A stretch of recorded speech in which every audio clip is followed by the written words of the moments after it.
Je ne sais pas quoi faire de ma vie. Comment trouver vos objectifs de vie? On va voir que les scientifiques ont fait quelques études qui peuvent nous aider sur ce point.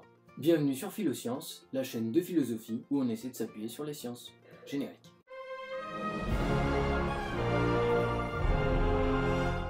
Petit récapitulatif, dans cette playlist, on tente de répondre à la question « Que dois-je faire dans toutes les situations ?» Et pour ça, on a décidé tout simplement de maximiser toutes les choses qui faisaient nous sentir bien et de minimiser toutes les choses qui faisaient nous sentir moins bien. Aujourd'hui, on aborde donc la question des objectifs de long terme, comment sortir de la fameuse affirmation qui vous a peut-être traversé l'esprit « Je ne sais pas quoi faire de ma vie ». Et pourquoi on serait obligé d'avoir des objectifs de long terme? C'est une très bonne question et il y a en fait 3 raisons à cela. La première raison, c'est que dans la vie, parfois, il faut faire des décisions à plus long terme. On ne peut pas tout choisir pour seulement les prochaines semaines. Par exemple, il faut parfois choisir un métier quand on est plus jeune, mais même tout au long de la vie. On peut vouloir se réorienter, et là, on est obligé de se former, parfois sur plusieurs années, et donc on est obligé finalement d'avoir un objectif de long terme. C'est aussi vrai dans les choix familiaux. Si par exemple, on choisit de se marier avec une personne, ce n'est pas pour quelques semaines, en général. C'est aussi vrai pour les gros achats. Par exemple, l'achat d'une maison, quand on fait un emprunt sur 20 ou 25 ans, ce sont forcément des objectifs de long terme. La deuxième raison, c'est qu'il peut être inconfortable justement de se dire « je ne sais pas quoi faire de ma vie ». D'ailleurs, on remarque qu'il y a pas mal de recherches de cette phrase « je ne sais pas quoi faire de ma vie » exactement sur Google. Énormément de gens arrivent avec cette affirmation qui est finalement la question « comment trouver un sens à ma vie ?» Comment trouver en tout cas des objectifs de long terme. Ah, c'est pour ranker en fait que tu répètes ça. Tout ça pour faire des vues.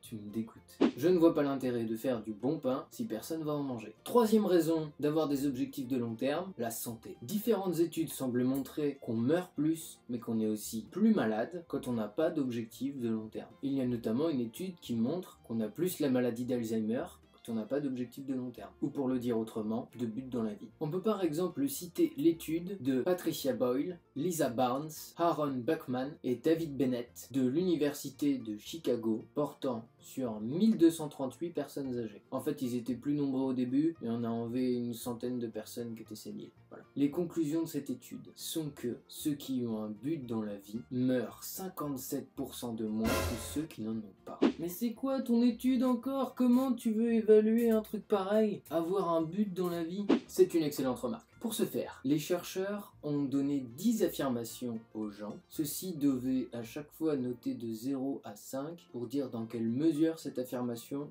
leur correspondait. Voici les courbes qu'ils ont obtenues, avec les 10% ayant les notes les plus élevées et les 10% ayant les notes les plus faibles. Les affirmations auxquelles les gens devaient souscrire ou non par cette note étaient par exemple « Je me sens bien par rapport à ce que j'ai fait dans le passé et par rapport à ce que j'espère faire dans le futur ». Une note était attribuée à chaque participant, tout simplement en faisant la moyenne des 10 notes qu'ils avaient données suivant ces affirmations. Les chercheurs ont donc mis en évidence le fait que ceux qui n'ont pas d'objectif dans la vie meurent pratiquement 2 fois plus. D'accord, mais moi j'ai pas d'objectif, je sais pas quoi faire de ma vie. Pas la peine de remuer le couteau dans la plaie. Maintenant je sais en plus que ça va me faire crever plus vite. On y vient. Là aussi, il y a des études très intéressantes pour bien choisir. Tous les objectifs ne se valent pas. Mais d'abord, voici une petite méthode pour vous aider à avoir justement des idées d'objectifs avant de pouvoir les choisir. On a vu que l'objectif dans mon éthique, c'était d'augmenter le bien-être. Et je pense que c'est l'objectif de beaucoup de gens. On a plutôt envie de se sentir mieux que moins bien. Et parfois, les gens qui stagnent, c'est aussi et surtout parce qu'ils ont peur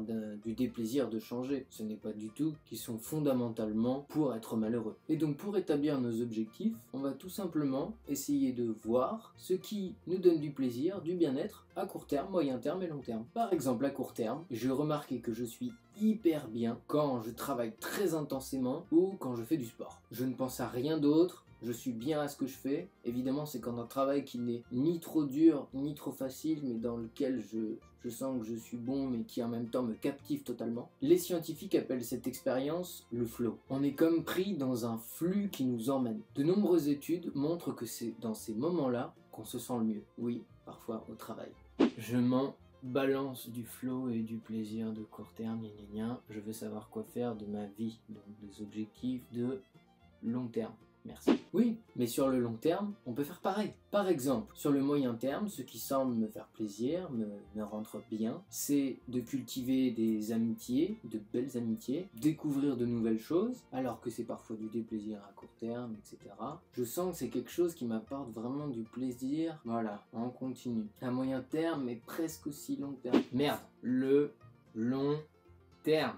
Et bien sur le long terme, c'est en fait pareil. Il faut tout simplement savoir reconnaître les plaisirs de long terme qu'on a. Pour certains, ça peut par exemple être de vivre conformément à ses valeurs ou à sa culture. Pour moi par exemple, ce serait plutôt d'écrire des choses géniales qui fassent se sentir hyper bien et puis de les distribuer. Que ce soit de la philo, des films ou des séries, peu importe, c'est toujours cet objectif-là qui est servi. Pourquoi les distribuer? Par exemple pour avoir aussi la satisfaction d'être reconnu par les autres. On verra tout à l'heure que ça, par exemple, la deuxième partie de cet objectif est de moindre qualité par rapport au précédent. Et on tentera d'expliquer pourquoi avec une étude. Mais avant cela, j'aimerais vous aider à trouver vos propres objectifs de long terme, ou en tout cas des candidats potentiels. Une technique qui marche bien pour essayer de trouver ces objectifs et d'imaginer des personnes qui discutent à votre enterrement.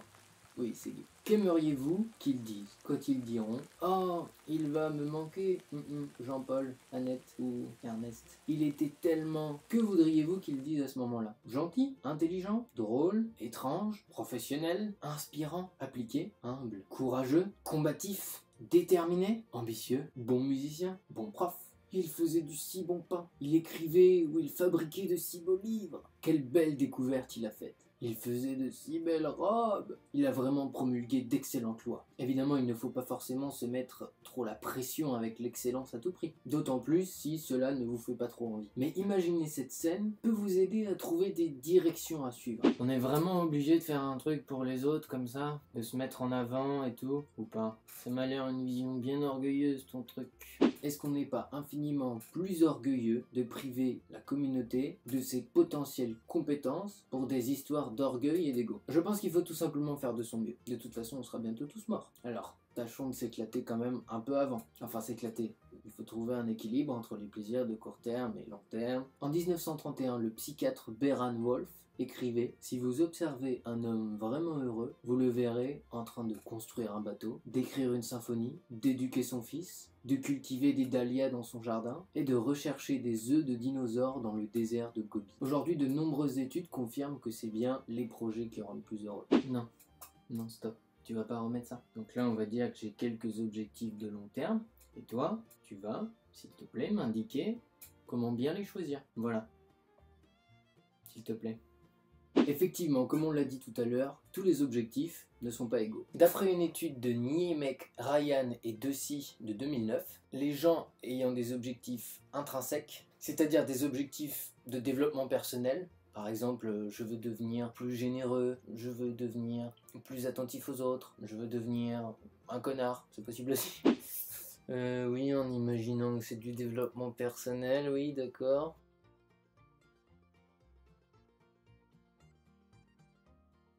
Mais il y a aussi d'autres types d'objectifs intrinsèques. Par exemple, la volonté d'améliorer ses relations avec les autres. C'est en fait un objectif intrinsèque. La volonté de s'engager dans une communauté. La volonté de maigrir. La volonté d'avoir une meilleure santé. Donc les personnes qui ont ces objectifs-là, ces objectifs qu'on appelle intrinsèques, ce sont des objectifs qui portent bien sur le monde, par exemple quand je veux améliorer mes relations aux autres, mais ils sont intrinsèques dans le sens où ça dépend de moi. Eh bien ces personnes ont des joies extrêmement fortes lorsqu'elles parviennent à atteindre leurs objectifs. Ils ont beaucoup plus d'émotions positives et beaucoup moins de stress que ceux avec des émotions négatives, que ceux ayant des objectifs extrinsèques. Les objectifs extrinsèques sont les objectifs où en fait ça ne dépend pas vraiment ou pas que de nous. Par exemple, le fait de vouloir être admiré, le fait de vouloir que les autres nous trouvent plus beaux, le fait de vouloir que les autres nous trouvent plus sexy, le fait de vouloir être riche. Ces derniers, ceux ayant des objectifs donc extrinsèques, ont aussi plus de déplaisirs, comme la honte, la colère, ils ont plus de maux de tête, plus de douleurs d'estomac et plus de sensations de perte d'énergie.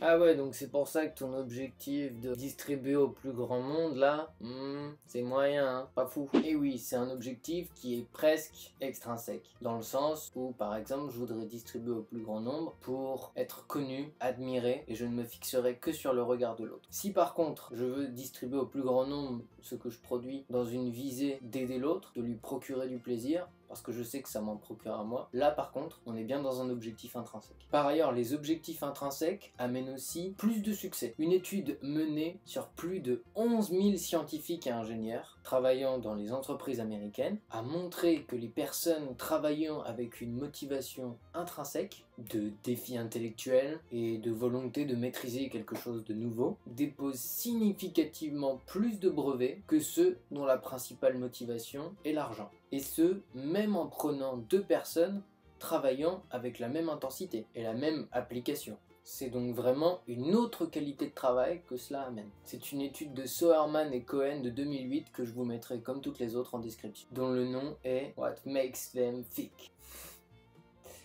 Voilà, j'avais envie de le dire, double sens marrant. Tu peux conclure s'il te plaît? C'est long là.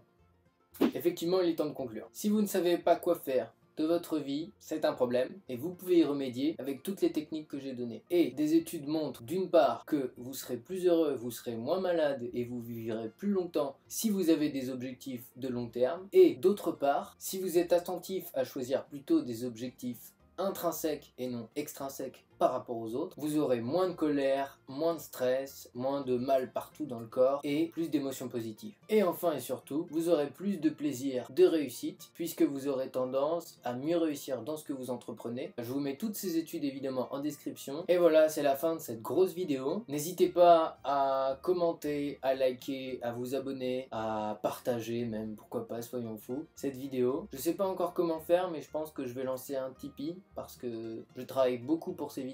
Et si certains d'entre vous estiment que ça mérite un petit pourboire, eh ben je serai très heureux de le recevoir. Voilà, donc je vais mettre en place ça. Et pour les autres, aucun souci, continuez à regarder. C'est pas ça qui va me faire arrêter ou me faire continuer. Ce sera un objectif extrinsèque et je ne l'ai pas. Mais bon, il faut quand même manger. Sur ce, je vous dis à tous très bonne journée et à dimanche prochain. Générique.